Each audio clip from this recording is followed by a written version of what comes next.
Na madrugada fria de julho de 1983, no centro de Belo Horizonte, uma única luz permanecia acesa na rua Tupinambás. O prédio antigo, de fachada desgastada e janelas altas, parecia dormir como todos os outros ao redor. Mas no terceiro andar, atrás de cortinas pesadas, algo estava errado. Vizinhos disseram depois que ouviram um ruído seco, como um objeto caindo. Outros juraram que escutaram passos apressados descendo a escada. Ninguém abriu a porta. Ninguém chamou a polícia. E, quando o silêncio voltou, ele parecia mais pesado do que antes. Horas depois, o porteiro encontrou o corredor vazio e a porta entreaberta. Não havia sinais de arrombamento. Não havia gritos registrados. Apenas um cheiro estranho no ar e a sensação de que o tempo havia parado dentro daquele apartamento. O relógio da sala estava quebrado no chão. A luz ainda estava acesa. E, no centro do cômodo, algo indicava que a madrugada tinha terminado de forma abrupta. Mas o que realmente aconteceu ali não seria compreendido tão cedo. A vítima era conhecida na vizinhança como alguém discreto, rotina previsível, poucos amigos. Nada que sugerisse perigo, nada que justificasse medo. Ainda assim, nos dias que antecederam aquela noite, algumas pessoas notaram comportamentos incomuns, ligações insistentes, visitas rápidas demais, olhares que evitavam contato, pequenos detalhes que, isoladamente, não significavam nada. Juntos, porém, formavam um padrão inquietante. A polícia encontrou pistas contraditórias. Um objeto fora do lugar, uma marca quase invisível na parede. Um copo ainda úmido sobre a mesa.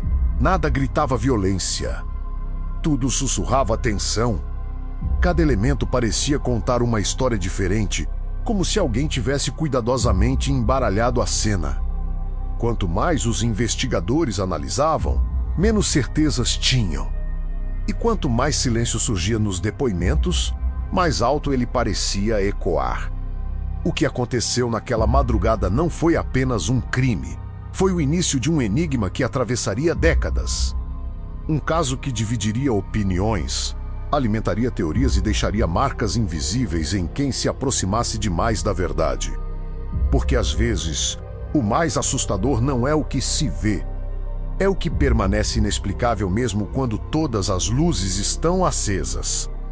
Em 1983, Belo Horizonte vivia um período de transformação silenciosa.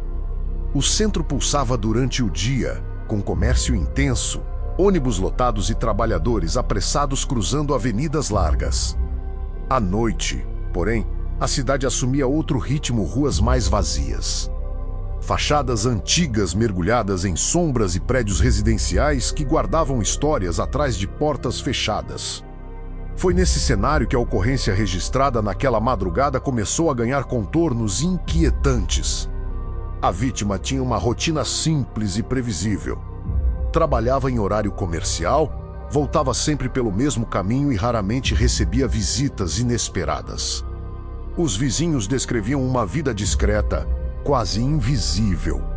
Nada de festas, nada de discussões públicas, nada que chamasse atenção.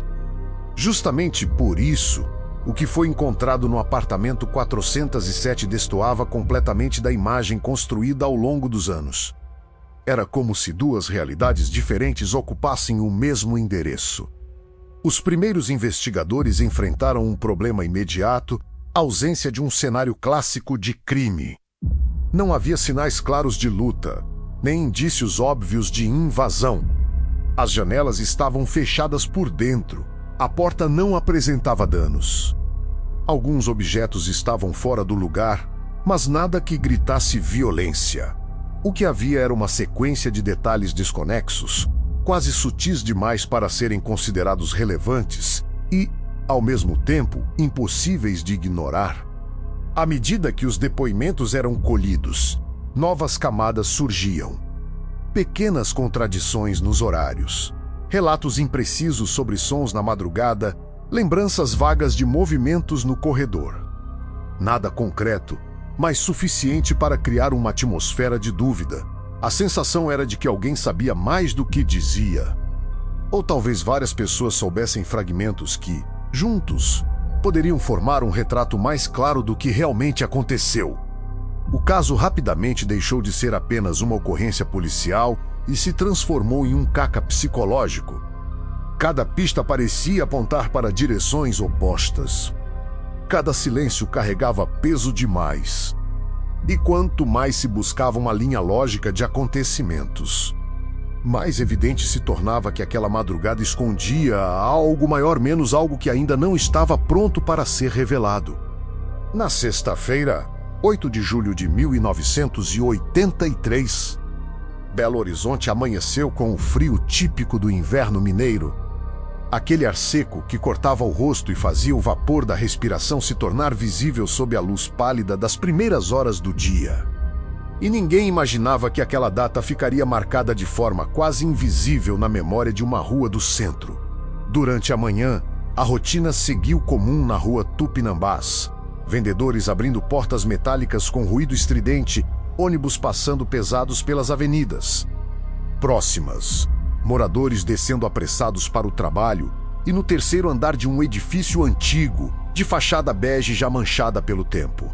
A vítima saiu como fazia todos os dias, trancando a porta 2 vezes, conferindo a maçaneta e descendo pela escada, evitando o elevador que frequentemente travava entre andares. Ninguém notou nada de diferente naquele gesto simples. Mas alguns detalhes começariam a ganhar importância horas depois, quando se reconstruísse cada passo daquela sexta-feira. Aparentemente comum.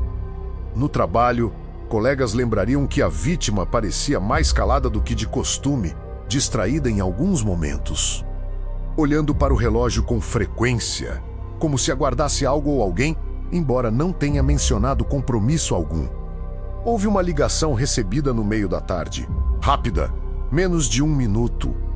E quem estava por perto disse que a expressão mudou, não exatamente medo, mas tensão, uma rigidez no maxilar e um silêncio que persistiu mesmo após desligar o telefone.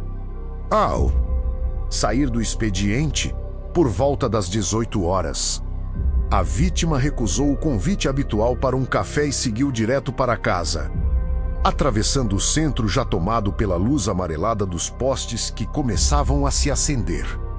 O porteiro do prédio lembraria depois que o cumprimento naquela noite foi mais breve que o normal, quase automático, e que havia algo diferente no olhar. Um cansaço misturado com pressa. Por volta das 19h30, uma vizinha do 402 disse ter ouvido passos no corredor e o som característico da chave, girando 2 vezes na fechadura do 407, seguido do clique firme da porta sendo fechada. Nada além disso. Às 20h15, outra moradora relataria ter escutado um ruído abafado, como um objeto pesado tocando o chão. Mas na época não deu importância, atribuindo ao cotidiano de apartamentos antigos onde qualquer movimento ecoava. Entre 21h e 22h, o prédio entrou no silêncio habitual da noite, televisões baixas, torneiras sendo fechadas, descargas isoladas, e nenhuma discussão ou grito que chamasse atenção. O que se sabe é que, em algum momento depois das 22h, algo aconteceu dentro do apartamento 407 que mudaria completamente o rumo daquela história. Mas a ausência de testemunhas diretas transformou a reconstrução em um exercício de suposições. Quando o porteiro encerrou o turno às 23h, afirmou não ter visto visitantes subindo, embora admitisse que, em horários de maior movimento no início da noite, poderia não ter notado alguém entrando junto com outros moradores. A madrugada avançou e, segundo um morador do 2º andar, por volta de 1h da manhã houve um som rápido na escada, passos descendo com pressa. Mas não foi possível identificar se eram de salto, sapato social ou tênis. Apenas a cadência acelerada que ecoou por poucos segundos antes da porta principal do prédio bater com força. O curioso é que ninguém confirmou ter visto quem saiu naquele horário e o livro de registro de visitantes não apresentava anotações. Às 6h40 do sábado, o porteiro que assumiu o turno da manhã. Percebeu que a luz do 407 ainda estava acesa, algo incomum para alguém tão metódico com horários, e decidiu subir pouco antes das 8 horas, quando uma moradora comentou sobre a porta entreaberta. O corredor estava frio e silencioso, e a porta do apartamento realmente não estava totalmente fechada, apenas encostada, como se tivesse sido empurrada sem cuidado. Ao bater e não obter resposta, ele empurrou levemente e sentiu o ar pesado sair do interior, um cheiro metálico quase imperceptível misturado ao perfume ambiente. A sala parecia organizada à primeira vista, sofá no lugar, mesa alinhada. Mas o relógio de parede estava no chão com o vidro quebrado, parado em um horário que mais tarde se tornaria ponto de debate entre peritos. No centro do cômodo, a cena indicava que algo abrupto havia interrompido a rotina da noite. E embora não houvesse sinais clássicos de arrombamento, havia uma sensação clara de que a ordem havia sido cuidadosamente alterada. A cozinha tinha um copo sobre a pia ainda, úmido, sugerindo uso recente, e uma cadeira levemente afastada da mesa, como se alguém tivesse se levantado às pressas. No quarto, a cama não estava desfeita. Detalhe que intrigaria os investigadores ao indicar que talvez a vítima nem tivesse se preparado para dormir. A janela permanecia trancada por dentro e a ausência de marcas externas complicava qualquer hipótese de invasão forçada.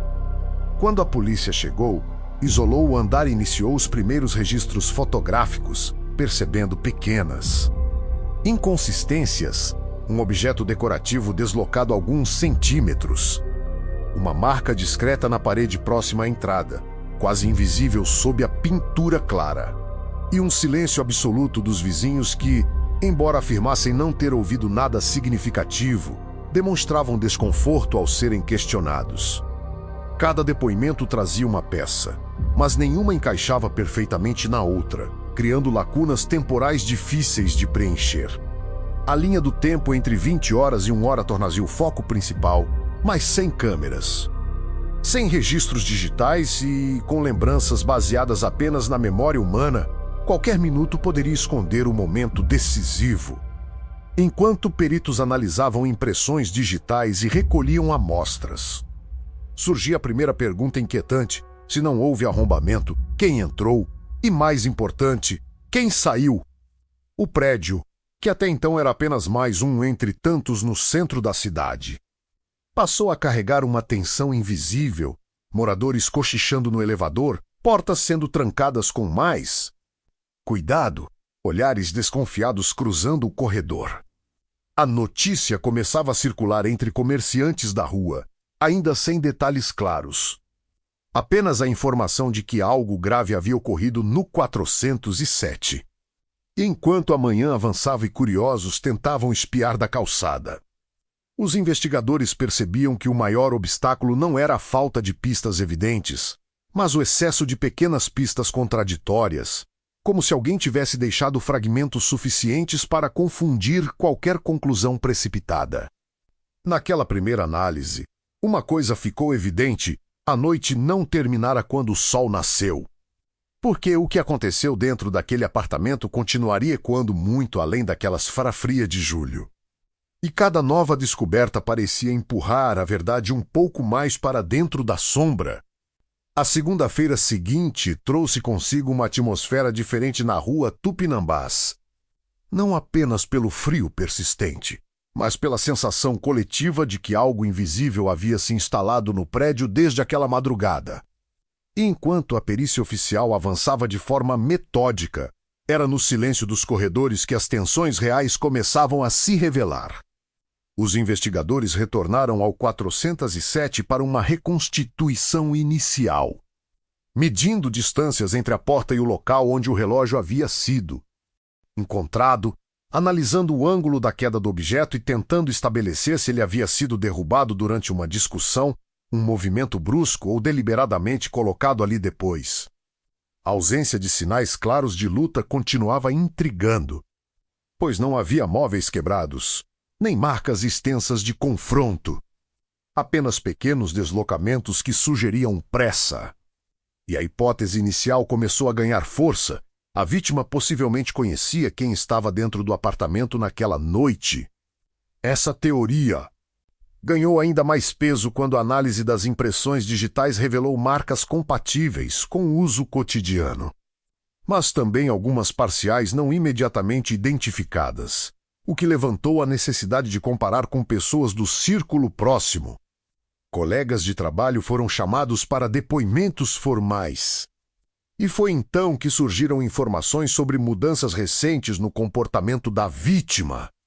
Comentários sobre uma possível preocupação financeira, além de relatos vagos de desentendimentos não especificados.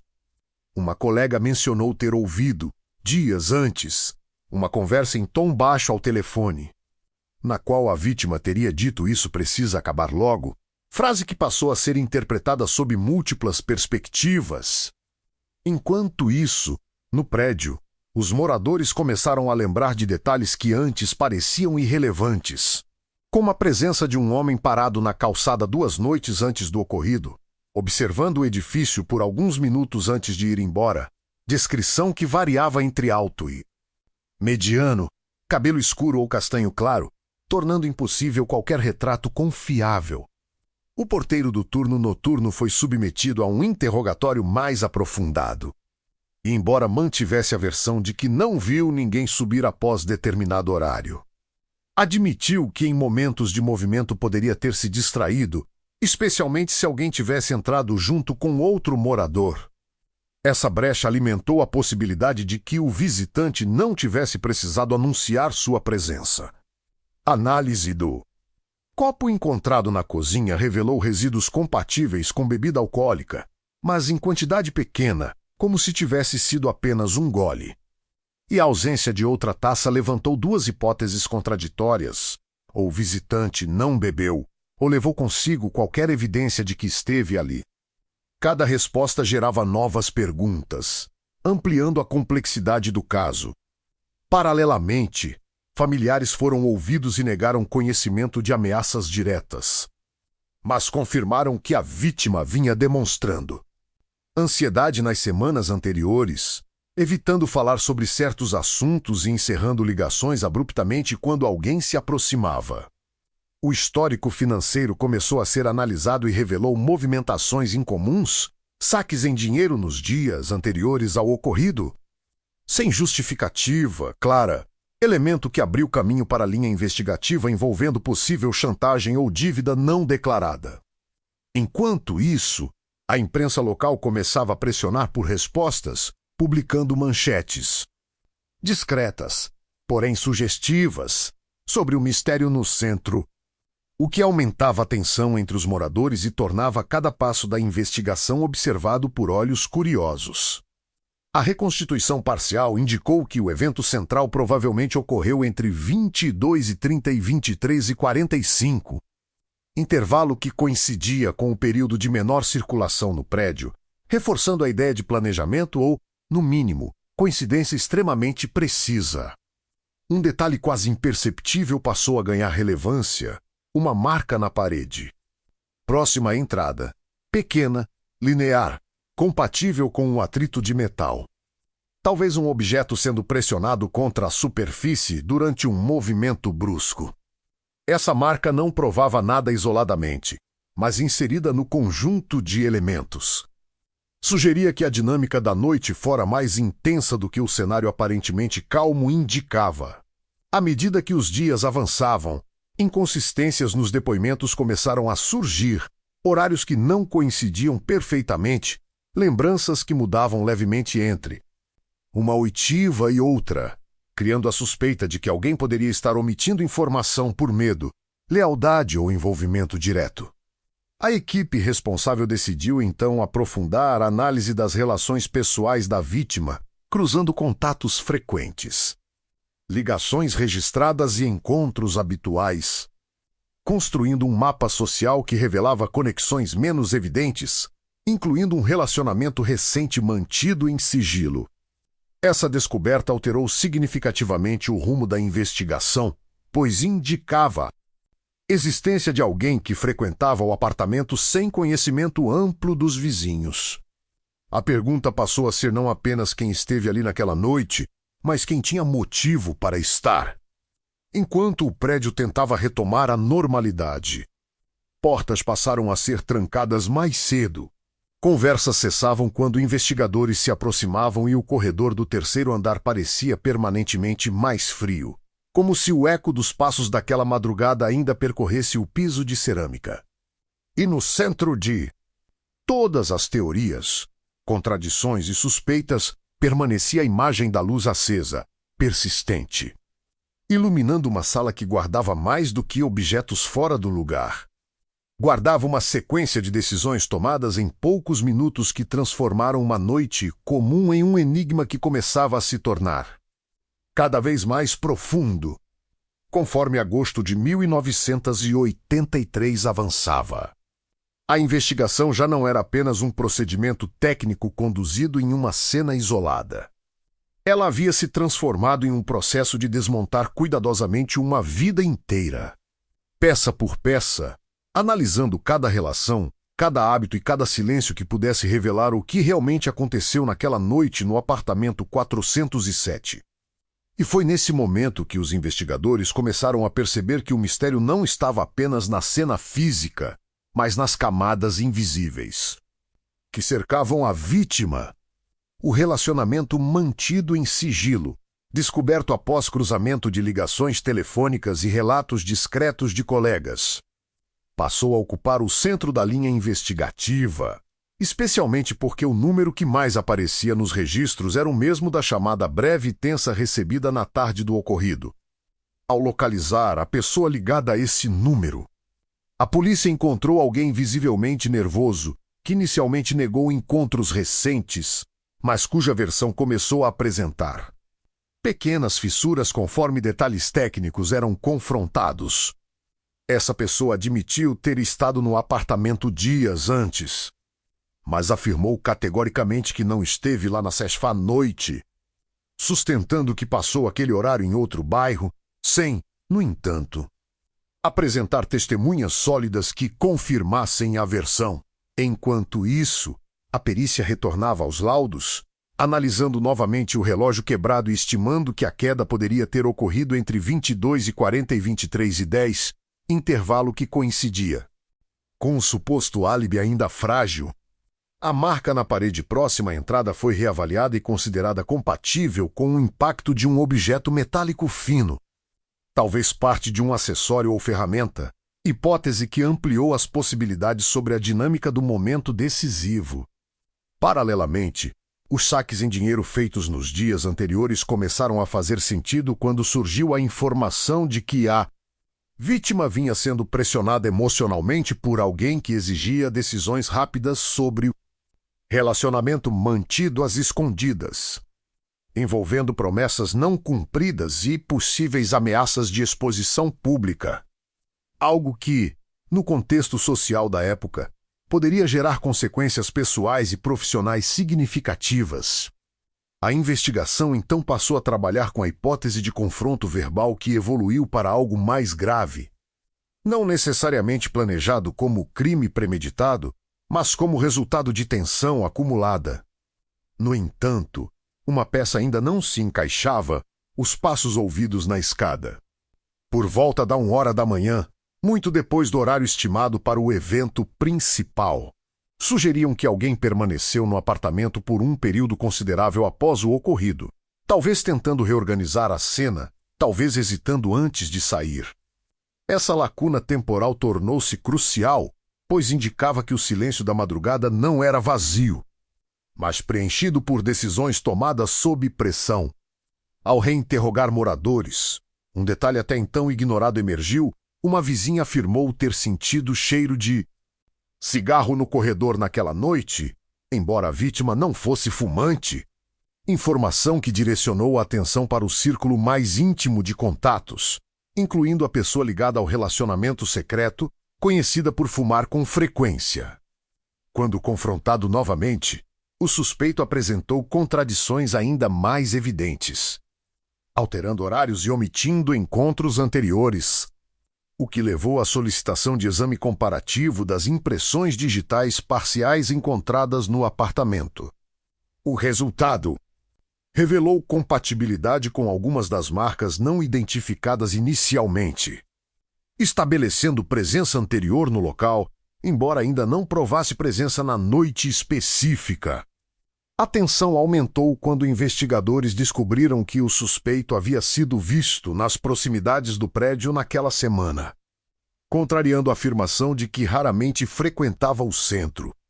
A linha entre coincidência e envolvimento direto começou a se tornar mais tênue e a narrativa construída até então de um evento isolado e inexplicável passou a assumir contornos de conflito íntimo que fugiu ao controle. Ainda assim, faltava o elemento definitivo que conectasse presença, motivo e ação de forma inequívoca. Esse elemento surgiu quando um comerciante da rua recordou ter visto alguém saindo do prédio pouco depois da meia-noite, com postura apressada e expressão tensa, descrição que, embora genérica, coincidiu com características do suspeito.